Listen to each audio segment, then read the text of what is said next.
Here's a 5-ish minute summary of the recently held development update from Microsoft and Asobo. We'll be looking at World Update 15 details, the last SIM update for 2023, and a quick snapshot of the roadmap to year end. Welcome to the Sim Hangar. My name's Mark. Thank you very much for watching, and let's get started. What do you like in an emergency? Well, this video sponsor FS Academy can help prepare you for the worst. With 12 individual standalone modules covering both GA and airliners, they place you in a cockpit with a trained airline pilot next to you to guide you through when the unexpected happens. Cactus 1539 hit birds through lost thrust of focus, returning back towards LaGuardia. Okay, you need to return to LaGuardia. Turn left heading up 220. 220. Commander from FS Academy is available via the marketplace for Xbox and PC. You can check out my review video, link in the notes below. World Update 15 is Northern Europe and Greenland. In my opinion, and to all intents and purposes, this is a rework of World Update 5, the Nordics, with updated aerial imagery, new digital elevation maps, photogrammetry cities, more and enhanced points of interest, and 5 additional bespoke airports. The digital elevation varies from area to area but seems to average out at about 2 meters, which is a sizable improvement on what we had before. This update covers Sweden, Norway, Iceland, Finland and Denmark, which includes Greenland. For those of you not up to speed on your geography, Greenland falls under the realm of Denmark, although it is home-governed. World Update 15 is currently scheduled for release on 31st October. As with all world updates, it will include a variety of different points of interest, including landmark buildings, bridges, and so on, and these will be spread across the various regions covered in this update.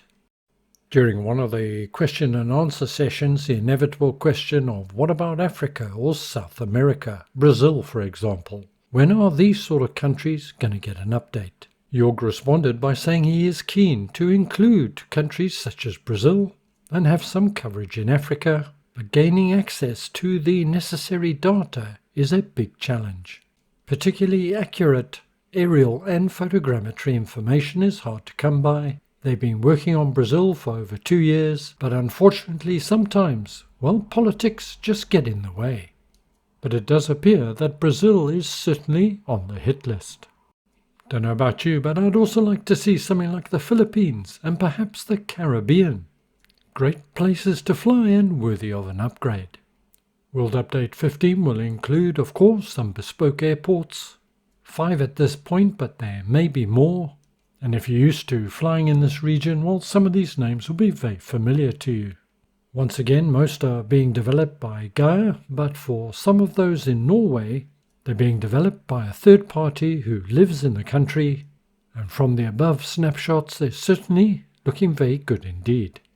Interestingly, it was commented that Gaia are working on various airport textures, including the ground, for the bespoke airports. To coincide with this update, there'll be a local Legend 13 from Builds, and it's the Saab B17 or B17.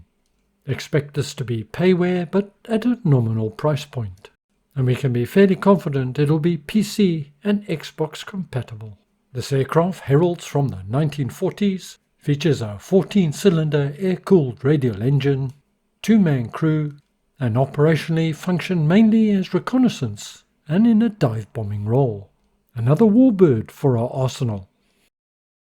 Sim Update 14 is scheduled for release in December and will replace a planned avionics update. Highlights for the Sim Update will be the ongoing stability improvement plans, improvements to multiplayer visibility, as well as potentially atmospheric lighting. Link in the notes below to the full development update if you want to know more. As part of this update, and working in conjunction with Matt from Working Title and his team, the default Cirrus looks like it's in for a major update. And based on Working Title's previous performance, it's going to take this pretty close to study level with a bit of luck. And from the list above you can see it's getting a major overhaul. This development is already ongoing, and Matt shared quite a number of various screenshots with us, and this looks like it's going to bring the Cirrus 100% up to date. In another aircraft-related development, and completely unexpected, is Microsoft will be adding another A320neo Airbus to the default lineup. It's being developed by AnyBuilds, the same developers that brought us the A310, will feature a much higher degree of fidelity and complexity. This won't replace the basic model, it'll be in addition to. And for me, well, it's a welcome addition. And from what I understood, no, there'll be no cost for this one.